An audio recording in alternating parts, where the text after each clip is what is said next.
Hello, Angelika. Hello, Stephen. Excellent. Okay, this is Ask Angelika, Season 7, Episode 10, Useful German for Chest Pains and Heart Problems. Angelika, would you like to explain today's topic? Yes, we're continuing with our sentences in emergencies. Again, sentences hopefully you will never need or you never hear. But if you do, then at least you've got a little bit of an advantage. Now, the sentences I've got today are probably not sentences that you would use. If you do have chest pains and you're feeling really ill, I think the last thing you worry about is speaking German, unless your German is fluent, in which case you wouldn't need this lesson. You just want to get a doctor. But you could come across somebody. And maybe somebody on a pavement or anything like this, and you just happen to be the only person near them, and they're telling you that they've got chest pains and heart problems or whatever. So it might give you an advantage if you know what they're talking about, until you get the ambulance or the doctor or anything. Very good. Shall we make a start? Yeah. Right, now the way that this works is that Angelika has put together 10 sentences in German, and what we're going to do is I'm going to read them. Angelika will correct my pronunciation, and then together, oh, that's wrong, isn't it? I want to go there, don't I? Then we will translate them. If you want to read the sentences as I do, then you're more than welcome to do so.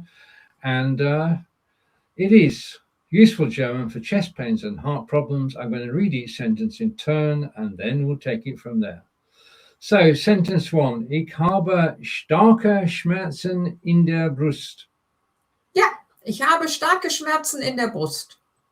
This is totally different from when we started this all those years ago, because I actually know, well, I can actually pronounce the words. That's the major difference. I think repetition, isn't it? It is, absolutely. Yeah. Okay, so we've read the German. Angelika's not read it yet. I have. I said, ich habe starke Schmerzen in der Brust. Angelika's now read it twice, which is good. Schmerzen is a new word to me, so is Brust. So I have strong... Schmerzen is pain. Pains. Mm-hmm. In der Brust. I'm going to take a flyer of this and say chest. Yeah. Okay. Right. Okay. So I have severe chest pain. Severe. Okay. Starker is severe. Phrase 2. Stark, you were right when you said strong as well, because stark can also mean strong. Thank you. But severe actually means strong, isn't it? Heavy. Yeah. I mean, yes, it is. Yeah. 2. Meine Brust fühlt sich eng an. Fühlt sich eng an. Ja, meine Brust fühlt sich eng an. Right, Brust we've already learned is chest. My chest feels... no, I'm not going to get there. Angelika, help. Well, eng is tight. Mm-hmm. So if you had your English sentence, my chest feels tight, I guess if you were to translate that into German, literally, you would say, meine Brust fühlt eng, but that's not quite what it is in German. Sie fühlt sich eng an. Anfühlen, it feels tight to me, or to my chest in this case. Okay. So fühlt sich eng an. Phrase 3. Mein Herz rast. Rast. Mein Herz rast. Yeah. It's an R rather than an R sound. It's a longer R. Mein Herz rast. Right. Okay. Because if you take a word like das, that's not das, is it? No, exactly. So okay. It's a longer A sound. Mein Herz rast. Okay, I'm going to take a flyer at this. Mein Herz is my heart. My heart is racing. Absolutely. Okay. Doing well. Okay, phrase 4. Mein Herz schlägt unregelmäßig. Ja, mein Herz schlägt unregelmäßig. My heartbeat is irregular. Yeah, or my heart is beating irregularly or anything like this. Yeah, you're absolutely right. Phrase 5. Mir ist schwindelig. Schwindelig. Ja, mir ist schwindelig. Mir ist, I feel. Ja. Schwindelig. Ich weiß nicht. Dizzy. Dizzy. Okay, so my heart is racing and I feel dizzy. Okay, phrase 6. Die Schmerzen werden stärker. Ja, die Schmerzen werden stärker. Okay. Okay, can you translate it? Well, the pain, die Schmerzen, we've had that earlier on when we said starke Schmerzen. Und stärker, now we've got the stärker again. It's getting worse. The pain is getting worse. Okay. Phrase 7. Ich glaube, ich habe einen Herzinfarkt. Ja, ich glaube, ich habe einen Herzinfarkt. I believe, ich glaube, I have a heart attack. Ja. Right. Okay. May seem weird that somebody might say this, but somebody once said to me, I think I am having a heart attack, or I've had a heart attack. Will you come with me when we go to the doctors? And I said, I'll drive you there, but I'm not letting you drive. Right. And indeed. Because this is all in the first person, isn't it? Ich habe, meine, mine. It could as well be he has or she has. Well, he or she may be saying it to you. Yeah, they may say, I think I've got I'm having a heart attack. Yeah, and you need to get your phone out and get somebody ASAP. All right. Phrase 8. Ich brauche sofort medizinische Hilfe. Yeah, there we are. Ich brauche sofort medizinische Hilfe. I need urgent medical help. Yeah. Wow. Okay. And hopefully we're coming to the end of this season and illness will not be the main topic. Phrase 9. It's still important though. These things do happen though. That's it. You sometimes not bad to be a little bit prepared. Okay. Bitte rufen Sie einen Krankenwagen. Ja, bitte rufen Sie einen Krankenwagen. Would you ring an ambulance, please? Yeah. And phrase 10, final phrase. Können Sie bei mir bleiben? Ja, können Sie bei mir bleiben? Angelika, können Sie bei mir bleiben? Right. This is the German saying it to you, or maybe if you're feeling really ill and there is a German there, you may just want them to stay with you because at least they can talk to the ambulance people, whereas you may not be able to. Okay, so that's a very useful sentence. It is. That's the translation. Will you stay with me? And, can you stay with me? Yeah. Can you stay with me? Okay. Right. Now what's going to happen is Angelika is going to read the sentences in German and give us the English translations. Mhm. Ich habe starke Schmerzen in der Brust. I have severe chest pain. Meine Brust fühlt sich eng an. My chest feels tight. Mein Herz rast. My heart is racing. Mein Herz schlägt unregelmäßig. My heart is beating irregularly. Mir ist schwindelig. I feel dizzy. Die Schmerzen werden stärker. The pain is getting worse. Ich glaube, ich habe einen Herzinfarkt. I think I'm having a heart attack. Ich brauche sofort medizinische Hilfe. I need immediate medical help.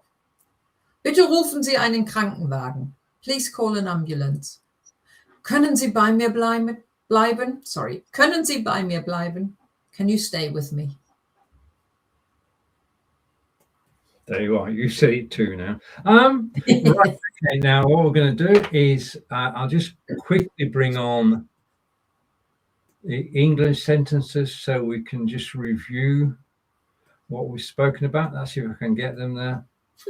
Okay, so we talked about having a severe chest pain, chest feeling tight, my heart is racing, my heart is, I need to do this, is beating irregularly, I feel dizzy, the pain is getting worse, I think I'm having a heart attack, I need immediate medical help, please call an ambulance, and can you stay with me? And now we're going to change slightly and go over here, and Angelika, would you like to speak about this book?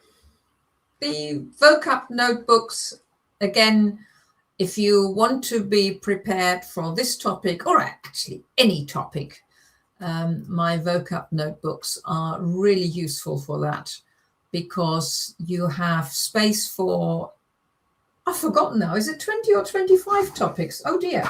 25 topics. Yeah. And for each topic, you've got 4 pages. You've got one blank page. You've got one page with a line page with a line in the middle where you literally just write down the vocabulary, like der Herzinfarkt, the heart attack, der Krankenwagen, the ambulance, that sort of thing. But then you have 2 pages which are lined as well, where you can write down whole sentences. So you could, as an example, copy all these sentences here. Maybe you're going on holidays with somebody who is known to have chest pains and heart problems, and it might not be a bad idea if you do have some of these sentences ready, or if you just want to be prepared if somebody else is saying it, or any other topic, any other cheerful topics you may want to write down there. So you have it all topic based, and then when you've finished a topic, you make your own index. So you can write down topic number 3 is the one about chest pains and heart problems, and then you've got the page number next to it.